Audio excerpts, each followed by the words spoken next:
Hi, welcome to Business in View. I am Denise Nichols, and today we have Dave Sahadath all the way from the lovely New York City. I love New York. Despite all of what is happening, I still love New York. It has a place in my heart, and I enjoy going to the theaters and watching the different little shows. And just the smell, of the when they burn those almonds on the street. That those almonds, remember those, Dave?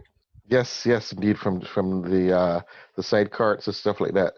Roasted almonds, yes. The almonds and the hot dogs, even though I don't eat hot dogs. But yes, but yeah, I digress. So we have Dave Sahadath, who's the director and founder, co-founder it is, Founder. founder, wonderful, of Global Integrated Fintech Solutions. So we're going to have some solutions today because Gifts is here with us this morning, and David is going to share some insights with us in the business arena, how it is we're supposed to operate, because he's been in business for a while. He's a serial entrepreneur. He has great insight and a history of understanding the business area, the business arena, and things he has done that can help us to move ourselves forward, because that's why we have Business in View. Business in View was established so that I could get together with other entrepreneurs, other business people, and we could come on this YouTube channel and share insights and let you know that somebody's out there who's willing to help you, not looking for anything in return, but just wanting to share some good information. So before we get all deep and hot and sweaty, let's just have some fun. And I want to tell you a little fun fact about myself, because I want to make Dave feel comfortable to share his fun fact. And that, I'm in the travel business and have been for the last 26 years. And so in order for us to know a destination, we would do what is known as a familiarization trip, a farm trip, to shorten it. And so I went up on this farm trip. I was going, the pilot said, we are actually passing over the city of New York. And I've heard so much, like I told you, I love New York. And I heard about the Statue of Liberty and there's a light, the lady holds this lamp up and there's a light. So when the pilot said that, I said to the young lady next to me, oh, with that, I see a light flickering, which is the end of the wing. And I said, oh, that must be the Statue of Liberty. Like, come on, can you see the Statue of Liberty from such high altitude? No, you can't. So I was totally lost. But even with all that, now I understand a whole lot more. And as we go through things in our life, it's to make us better.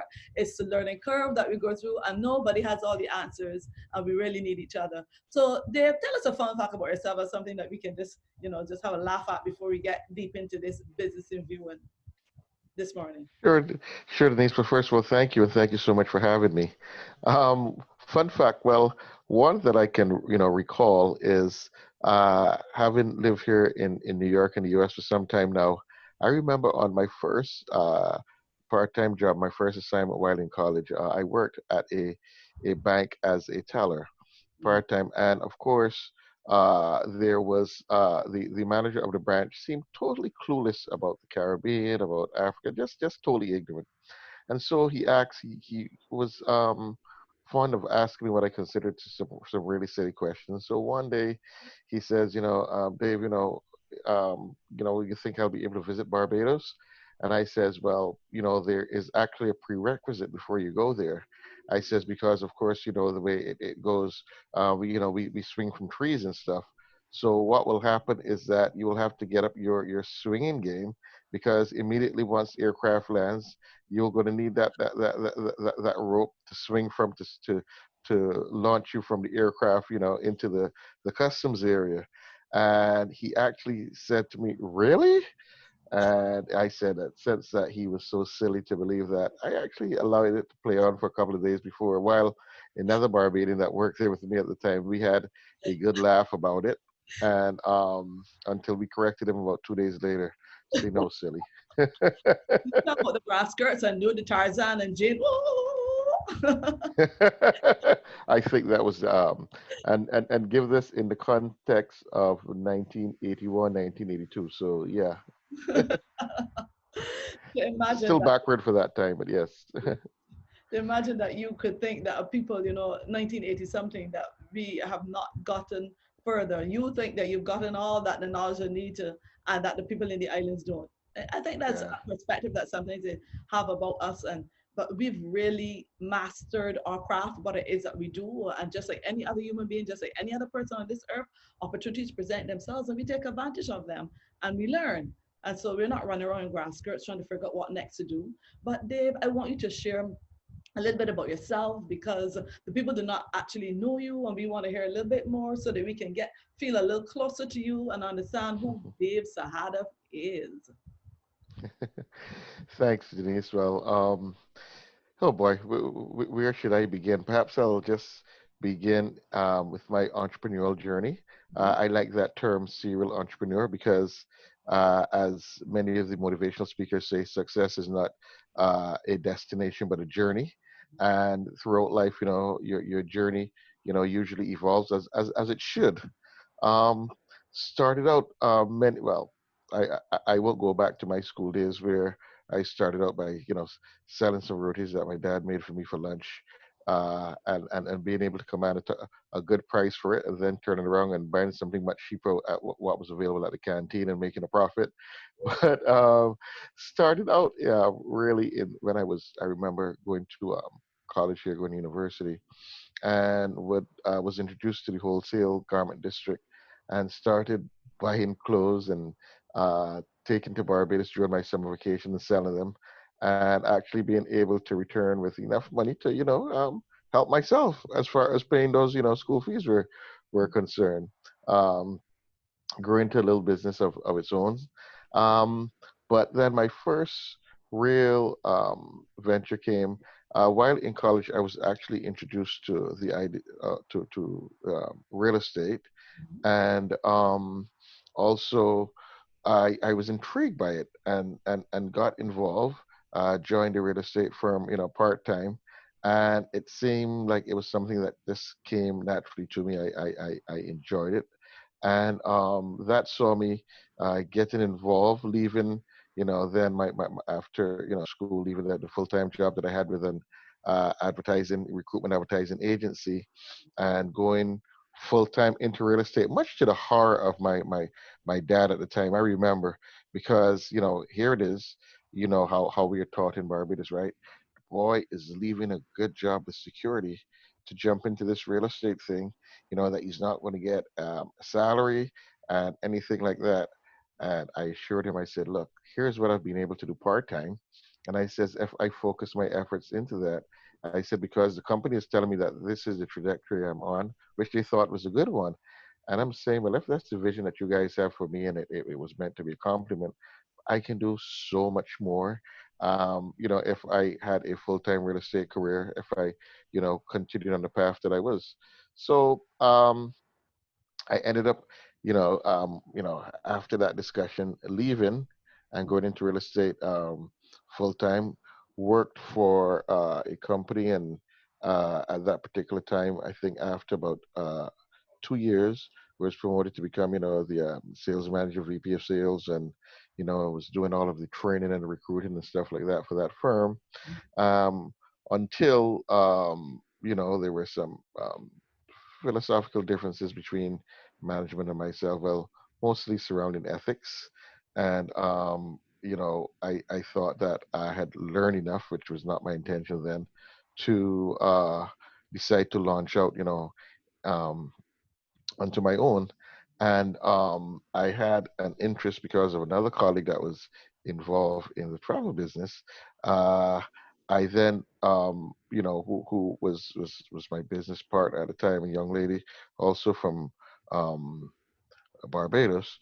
She had a keen interest in both the real estate and travel, so we decided that we were going to come together, and we were going to form Sunbeam Realty, Sunbeam Travel and Tours. The realty company continued, the company stayed in existence for about close to 20 years. And until, and I salute you, Denise, because what happens is that we did quite well in the travel for a while there, probably becoming the largest Barbadian non-travel agency in New York, if not, in the entire U.S. Ended up, having, 3 offices and the whole nine. But you know when the this whole change started to come with the internet, I saw the writing on the wall, and of course, knowing the community that we served, we saw falling commissions, and you could not, in those days, go to any right-thinking Caribbean person that says, "Okay, we're going to charge you a service fee for this," because that was resistant. So I salute folks like you that were able to stay in the business and weather the storm. But after I saw, I says, "Wait a minute." I I've always been accustomed to providing a certain level of service, and I can no longer do so with this, the decreased commission. So, with that, it got out of the travel business. Still continue to be involved in real estate, um, but then I often felt there was more for me to do.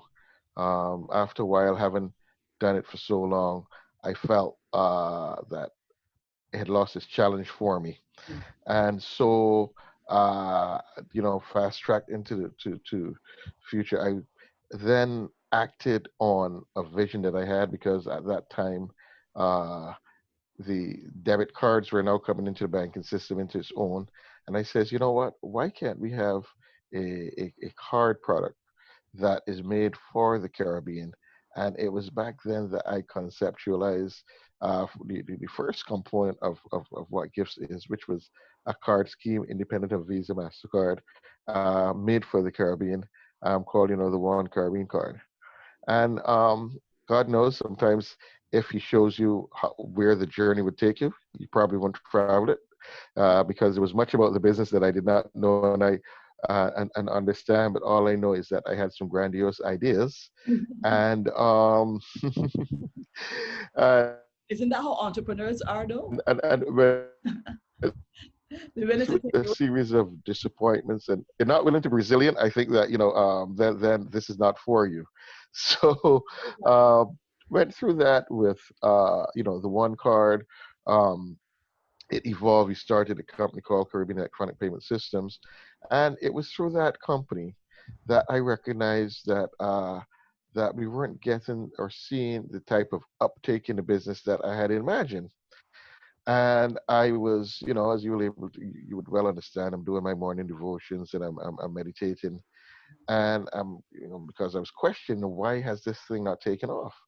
And then I remember a voice coming to me as clear as day, I think on three different occasions, saying, "What are you hearing? What are you hearing?" And then that third time, it actually made sense. That third morning, when I heard that, it made sense because I immediately jumped up, you know, uh, and started to write about what I was hearing. And what I was hearing, it is not that people had a problem at that juncture with what I was introducing, but they simply did not have the capacity to embrace the technology because the systems were so woefully inadequate. And I recognized that a lot of the challenges that they had, I had sitting in various places. So thus, I says, you know what? I can do this, and I can make it in a way that is affordable for everyone. So we went about to structure a company that was with solutions that were fully integratable, but also scalable across the value chain. Because as part of my continues to be part of operating philosophy is that no business or no financial institution should be too small that they can't afford the technology. So the business model has always been uh, OPEX, one in terms of that will be operational expense as opposed to a capital expenditure, and that has worked because at the end of the day, we our tagline, if you was electronic payment solutions for everyone. And part of my main mantra is to serve through technology, or provide through technology for the underserved regions of the world, and meaning specifically Caribbean, Latin America, and Africa. I felt that. We could break you here. So you have been actually looking out for the masses. So it's not just Yes. technology that is for those who can afford a particular type of product, but yours is driven by the idea: how can I help the masses? How can I help the community? And in very, Correct. can I help the Caribbean? Because I'm one from the Caribbean, and we're under capitalized. So how do I help? So it's a good Correct. thing you've been doing. Correct. Yes. Thank you. So yes, it was that, and this, the then again I said, well, what am I going to call this company? And again, I had an epiphany because I said I never wanted it to be local or regional. So I says, okay, well, there goes the first letter. It has to be a global company, right? We want to integrate everything. It has to be fully integratable to any type of system. So integrated. We want to have a focus on financial technologies because that's where the world is headed, fintech, and we provide solutions. So immediately that was another epiphany. Gifts this is our gift to the underserved regions of the world. So there you have it. Well said. I've been hearing as you were speaking, I heard other takeaways as people are listening. You talk about resilience, that you're supposed to be resilient. If you're not willing to roll with the punches, as we say here in the local lingo, that you cannot really survive as an entrepreneur because not every day we will say, you talk about different things that you went through and how you started out in the banking and working in that banking as a teller, and then you went on into different areas and different avenues in real estate, and then the travel. So we're seeing that you are actually causing yourself to relearn or retool each time. So you're Yes, moving into areas that you not necessarily may have had a full knowledge about, but because you're willing to jump in, you have that type. I'm hearing that type of adventure type spirit. mhm. I'm ready to jump. You ready? Let's jump. Let's figure out how to start out on the way down. And sometimes it calls for that. Yes, sometimes you just have to be willing to throw away the parachute and jump. He could have made it to somewhat I know, but I'm not too far from the ground. So I believe I can land on my feet. So all will be well. So we're not saying to be reckless. We're just saying Correct. that to weigh the pros and the cons, and when one outweigh the other, when the pros outweigh the cons, then man, look, let me try this thing. Because some people want to go in business and they think, it's going to work, and I must check all my dots and check all my boxes, and I have to get this right. And they figure that if I get everything right, it'll work. But you can have everything right, like a cookie cutter, a template, and people don't come into the business. Correct. You Correct. don't get the profit. But what do you think is the one thing that will cause people to book with you? What do you think was that factor that caused people to want to do business with you? Is that something about Dave the brand? Or what do you think that is? Is it Well, fact? in different iterations of business, if I had to reflect in terms of my days as far as travel, I always knew that there are other travel agencies around, right? But we had to differentiate ourselves in the area of service. So we decided to go above and beyond. Back then, we had almost Uberized airline tickets. Of course, we were not in the electronic age, so I'm sure you know what I'm talking about with the printed tickets and the whole nine. I actually offered a delivery service at no charge. We would actually, deliver, tickets to clients, much longer working hours. And then back then, American Airlines used to allow us to, they used to sell the headsets, they probably still do, for if you wanted to watch a movie on board a flight. And what we did is that we went out and we purchased, like, hundreds of coupons for them. So we would say to a customer, oh, by the way, as a part of our thank you, we are giving you this coupon good for either a cocktail, an alcoholic beverage, or a headset. You choose. So we thought that that was a big hit. But again, in that iteration, it was about differentiating ourselves. Here in what we have done in gifts, it's about now allowing for financial institutions and businesses to make their customers' lives much easier as it relates to being able to transact business.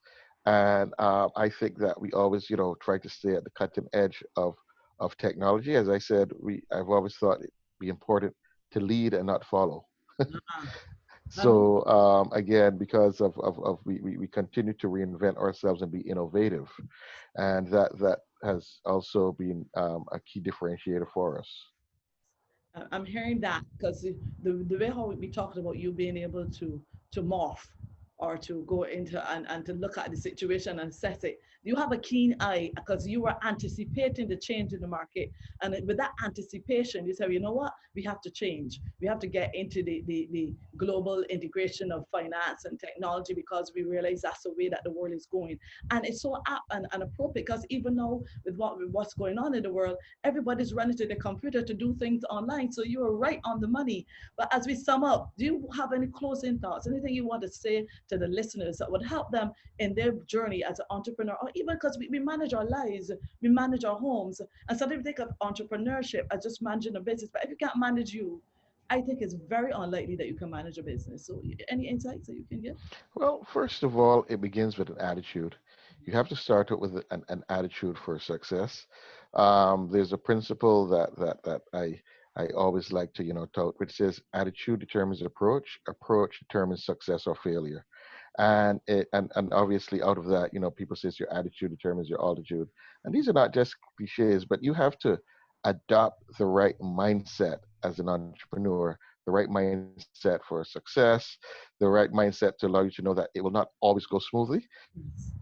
But I always tell people there's a difference between a preference and a commitment. If you stay committed with the correct mindset, then the sky is literally the limit. So I would think that it begins definitely with that attitude and having the right mindset. I love that. There's a difference between a commitment and a preference. So if you're committed to a cause, you will see it through. If you have a preference, you can easily say, well, I finished with that. So that's Flavor wonderful. of the month. And on that note, we thank you so much, Dave Sahadath from Gifts. And Dave is very, very innovative, always ready to roll with the punches and jump off the ship and say, let's swim, let's make it happen. Some of you out there may have that attitude. I want to learn how to do this. I want to be innovative, and you have to learn how to jump and not be afraid. Do not let fear hinder you. Let it be the impetus. Let it be the drive. Let it be the wind underneath your wings to push you into another level. Thanks again for being here on Business in View, as we thank our guest, Dave Sahadath, because he's been wonderful. We bless you and we bless your business. And we thank you so much for being with us. And to you, our listeners and our viewers, shalom. May your business operate with excellence. Thank you, Denise. You're welcome. Thank you.